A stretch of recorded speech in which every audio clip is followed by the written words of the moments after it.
ہے آپ نے دنیا اور آخرت کی زندگی کو ایک مثال کے ساتھ بیان کیا۔ مثال ہوتی ہے تقریب الی الفہم کے لیے، بات کو سمجھانے کے لیے۔ اب میرے آقا نے کیا مثال دی؟ فرمایا کہ مد دنیا فی الآخرہ الا مثل ما یجعل احدکم اصبعہ فی الیم فلینظر بماذا یرجع۔ دنیا کی آخرت کے مقابلے میں یوں مثال ہے کہ جیسے کوئی بندہ سمندر پہ جا کے اپنی انگلی ڈبوتا ہے، انگلی ڈبوئے اور پھر اس انگلی کو باہر نکالے، تو فرمایا انگلی پر لگے ہوئے پانی کو جو سمندر کے ساتھ نسبت ہے، دنیا کی زندگی کو آخرت کی زندگی کے ساتھ وہ نسبت ہے۔ سبحان اللہ،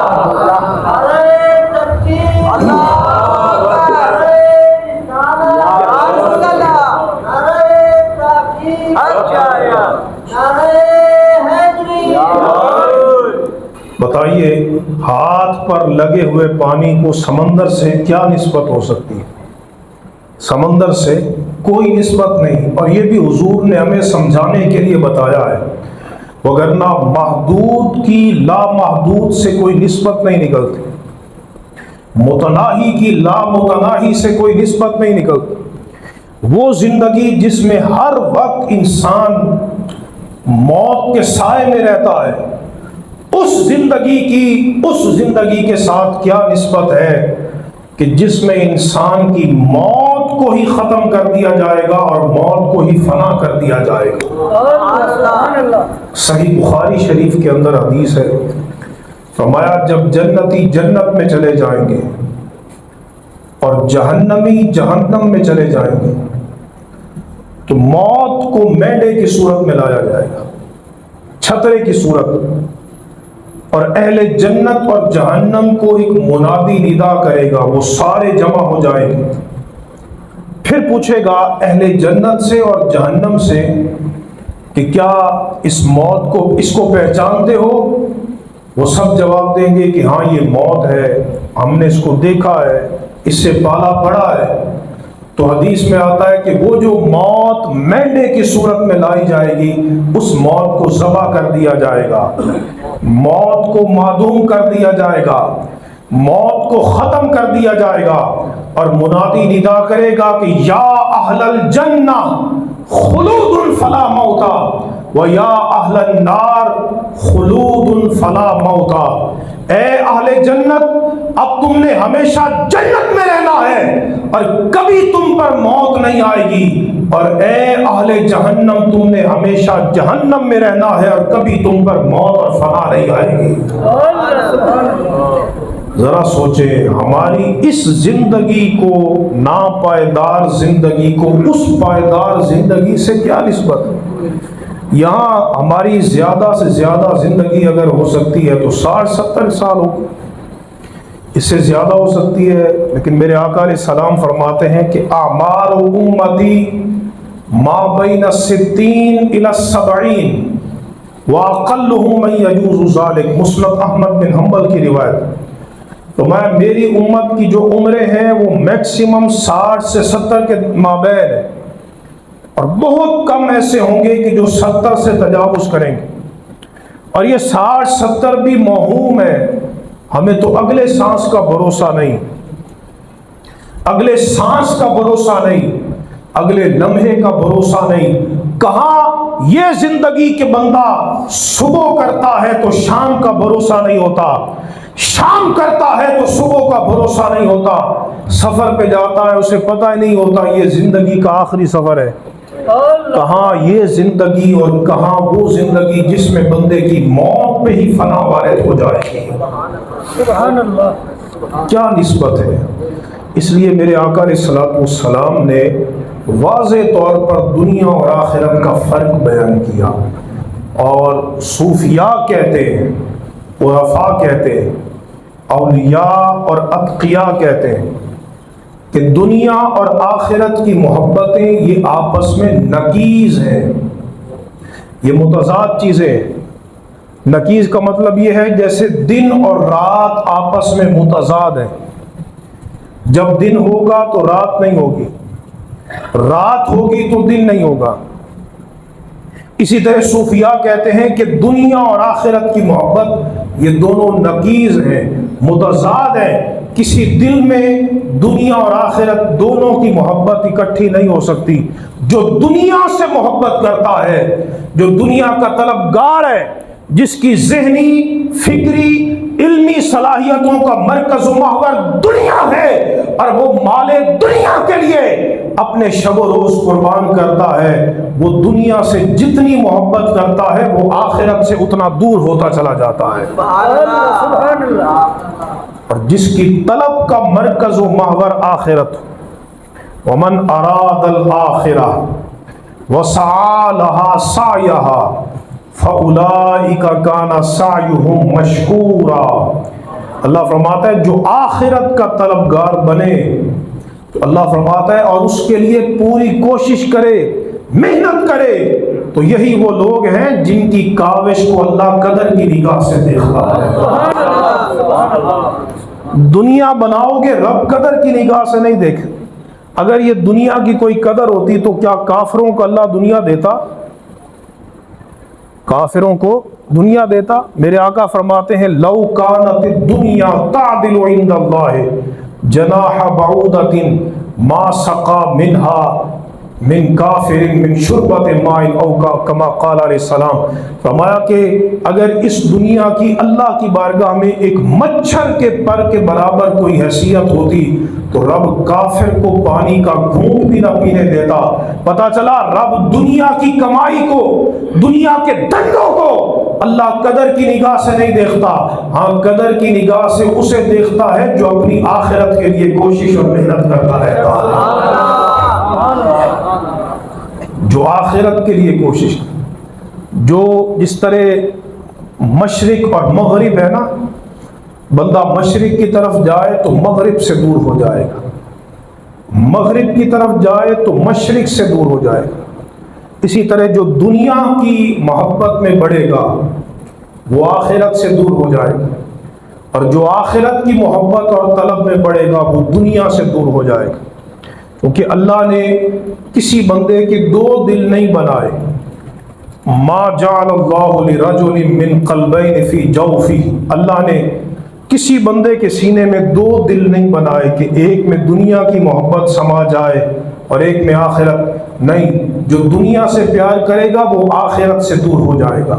حدیث حسن کے اندر موجود ہے، مسند احمد بن حنبل کے اندر نبی کریم علیہ السلام نے ارشاد فرمایا من احب دنیا اضر بآخرت، فرمایا جو دنیا سے محبت کرتا ہے وہ اپنی آخرت کو نقصان پہنچاتا ہے۔ جو دنیا سے محبت کرتا ہے وہ اپنی آخرت کو نقصان پہنچاتا ہے۔ ومن احب آخرت اضر بدنیاہ، اور فرمایا جو بندہ اپنی آخرت سے محبت کرتا ہے وہ اپنی دنیا کو نقصان پہنچاتا ہے۔ لیکن حضور نے فرمایا فآثروا ما یبقى علی ما یفنی، میرے غلاموں تم باقی زندگی کو فانی پہ ترجیح دینا، فانی کا نقصان ہوتا ہے کر لینا لیکن اپنی آخرت کی زندگی کا نقصان نہ کرنا۔ صوفیاء اس بات پہ متفق ہے، اگرچہ بعض لوگ کہتے ہیں کہ یہ حدیث ہے لیکن صحیح یہ ہے کہ یہ اولیاء، اتقیاء اور عرفاء کا قول ہے، اور وہ قول کیا ہے کہ حب الدنیا رأس کل خطیہ، یہ بڑا معنی خیز قول ہے صوفیاء کا۔ دنیا کی محبت ہر برائی کی جڑ ہے، ہر گناہ کی اساس ہے، ہر نافرمانی کی اصل ہے۔ آپ سوچیں گے کہ دنیا کی محبت ہر گناہ کی اصل کیسے، اساس کیسے؟ آپ جتنے گناہ ہیں ہر گناہ کے پیچھے دنیا کی محبت کو دیکھیں گے۔ دائیا دنیا کی محبت، کچہریوں میں چلے جائیں وراثت کے جھگڑے ہیں، لین دین کے جھگڑے ہیں، قبضے کے مسائل ہیں، غصب کے مسائل ہیں، جناب قتل و غارت گری کے مسائل ہیں، لوگ ایک دوسرے سے حسد کرتے ہیں، کینہ رکھتے ہیں، بغض رکھتے ہیں، تکبر کرتے ہیں، اور اسی طرح پر لوگ کرپشن کرتے ہیں، خیانت کرتے ہیں، بددیانتی کرتے ہیں، حرام کھاتے ہیں، سود لیتے ہیں، رشوت لیتے ہیں۔ ان سارے گناہوں کے پیچھے وہ دنیا کی محبت کار فرما ہے کہ جو بندے سے یہ سارے گناہ کروا لیتی ہے۔ اور میرے حضور نے فرمایا جو دنیا سے محبت کرے گا وہ اپنی آخرت کو نقصان پہنچائے گا۔ تم یہ سارے دھندے کرو گے تو اپنی آخرت کو نقصان پہنچاؤ گے۔ لیکن صوفیاء کہتے ہیں کہ حب الآخرہ رأس کل حسنہ، ہر نیکی کی بنیاد آخرت کی محبت ہے۔ ہر نیکی کی بنیاد جس کے پیش نظر اپنی آخرت کی تیاری ہو جائے، جس کا مقصود اپنی ہمیشہ کی زندگی کو بنانا ہو جائے، وہ پھر چھوٹی چھوٹی نیکیوں کو بھی حقیر نہیں جانتا، وہ کوشش میں لگا رہتا ہے، محنت میں لگا رہتا ہے، اور وہ دنیا کی زندگی کے ایک ایک سانس کو قیمتی جانتا ہے کہ میں اپنی آخرت کے لیے کچھ بنا لوں۔ لیکن ایک بندہ ایک مہینے کا سفر کرے تو اس مہینے کے سفر کے لیے اسے کتنا سامان درکار ہوگا، 6 ماہ کے سفر کے لیے جائے اسے کتنا سامان درکار ہوگا۔ کبھی آپ نے سوچا کہ ایک لامحدود سفر آنا ہے، ایک لامتناہی سفر آنا ہے، وہ ایسا سفر ہے جس سے واپس پلٹ کے کوئی دنیا میں نہیں آتا، تو اس کے لیے ہمیں کتنا سامان درکار ہوگا۔ اللہ سبحان اللہ۔ اور وہ کتنا نادان ہوگا کہ جو اس سفر کے لیے کوئی سامان کی تیاری نہیں کرتا، کتنا نادان ہوگا۔ اور وہ کتنا عقل مند ہوگا جو اپنی آخرت کی بنانے میں کی فکر میں لگا رہتا ہے۔ میرے کریم نبی علیہ السلام سے پوچھا گیا، حدیث صحیح میں آتا ہے، یا رسول اللہ صلی اللہ علیہ وسلم حضور یہ فرمائیے کہ ای المؤمنین اکیس، حضور یہ فرمائیے سب سے بڑا عقل مند مومن کون ہے؟ اب ہم اسے عقل مند سمجھتے ہیں جس نے دنیا کا بڑا خزانہ جمع کر لیا ہے، مال جمع کر لیا ہے، اس نے اپنی ساری زندگی جناب وہ کوٹھیاں بنا لیں، کاریں بنا لیں، زمینیں بنا لیں، جائیدادیں بنا لیں۔ ہم کہتے ہیں بڑا سیاڑا ہے، وہ فلانے دی اولاد بڑی سیانی نکلی جناب، اس بڑی دنیا بنا لی۔ یہ معیار مصطفیٰ جان رحمت کے نزدیک نہیں ہے۔ میرے آقا علیہ السلام نے کیا فرمایا؟ سب سے بڑا عقل مند مومن کون ہے؟ فرمایا کہ ای المؤمنین اکیس، یا رسول اللہ یہ بتائیے سارے مومنین میں سب سے عقل مند مومن کون ہے؟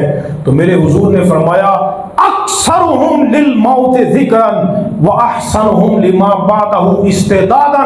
فرمایا سب سے بڑا عقل مند مومن وہ ہے جو اپنی موت کو کثرت سے یاد کرتا ہے اور موت کے بعد والی زندگی کی تیاری میں لگا رہتا ہے۔ نعرہ رسالت، نعرہ تحقیق، نعرہ حیدری، جو اپنی موت کو کثرت سے یاد کرتا ہے۔ موت کو کثرت سے یاد کرنا کیا ہے؟ جنازے تو تم دیکھتے ہو، آئے روز دیکھتے ہو، کبھی اس پر دیکھو کہ میت کس طرح تختہ غسل پہ پڑی ہے۔ یہ وقت تمہارے اوپر بھی آنا ہے، تمہارا مال تمہیں نہیں بچا پائے گا، تمہارے رشتہ دار تمہیں نہیں بچا پائیں گے، تمہارا منصب تمہیں اس حالت سے نہیں بچا پائے گا۔ تو وہ دیکھو کس طرح اس کو غسل دیا جا رہا ہے، کس طرح لوگ اسے اپنے کندھوں پہ اٹھا کے ایک قبر کی طرف لے کے جا رہے ہیں۔ وہ قبر کیا ہے؟ مٹی کا گھر ہے، وہاں کوئی جناب نرم گداز بچھونے نہیں ہے، وہاں تیرے لیے کوئی بلب اور لائٹ اور پنکھے کا انتظام نہیں ہے، وہاں جناب تیرا کوئی مونس اور غم گسار نہیں، موت کو یاد کرنا کیا ہے کہ تو اس میت کی جگہ اپنے آپ کو رکھ کے سوچے کہ جس طرح اس میت کو قبر میں دفن کیا جا رہا ہے، ایک وقت آنے والا ہے مجھے بھی اسی طرح قبر میں لوگ دفن کر کے واپس چلے جائیں گے۔ اللہ سبحان اللہ۔ اس سے کسی کو کوئی مفر نہیں ہے، اور جو ایک بار چلا گیا پھر وہ واپس پلٹ کر نہیں آئے گا۔ دنیا کی کوئی طاقت اسے واپس پلٹا کر نہیں آئے گی۔ تو میرے آقا نے فرمایا سب سے بڑا عقل مند وہ ہے جو اپنی موت کو کثرت سے یاد کرتا ہے۔ اور دوسرا کیا ہے؟ وَأَحْسَنُهُمْ لِمَا بَعْدَهُ اسْتِعْدَادًا، وہ اپنی موت کی تیاری میں لگا رہتا ہے، موت کی فکر میں لگا رہتا ہے، اپنے موت کے لیے اچھے عمل کرتا رہتا ہے۔ اگر آپ کو معلوم ہو جائے نا قیامت کے دن اللہ رب العزت بندے کی چھوٹی چھوٹی نیکیوں پر کتنی جزیل جزا عطا فرمائے گا تو تم کبھی نیکی چھوڑنے کا نام نہیں لوگے۔ ہم زندگی میں کتنی نیکیاں چھوڑ دیتے ہیں، کتنی نیکیاں، لیکن اللہ قرآن میں فرماتا ہے فَمَن يَعْمَلْ مِثْقَالَ ذَرَّةٍ خَيْرًا يَرَهُ، اللہ فرماتا ہے جو ایک ذرہ کے برابر نیکی کرے گا قیامت کے دن اس کا اجر و ثواب بھی دیکھ لے گا، ہم اس کے اجر و ثواب کو بھی ضائع نہیں کریں گے۔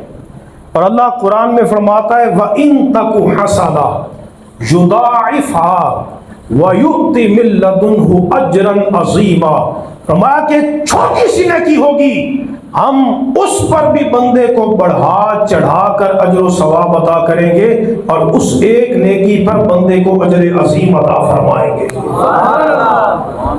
ہم کتنی نیکیاں چھوڑ دیتے ہیں، چھوٹی سی نیکیاں آسان، وہ کہتے ہیں نا قطرہ قطرہ مل کر دریا بنتا ہے۔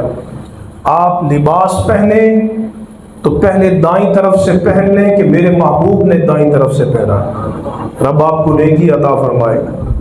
آپ نے سنت کو زندہ کیا ہے، من احیا سنتی فقد احبنی، میرے آقا فرماتے ہیں کہ جس نے میری سنت کو زندہ کیا اس نے میں مصطفیٰ سے محبت کی ہے، مجھ سے محبت کی۔ آپ نے پانی پینا ہے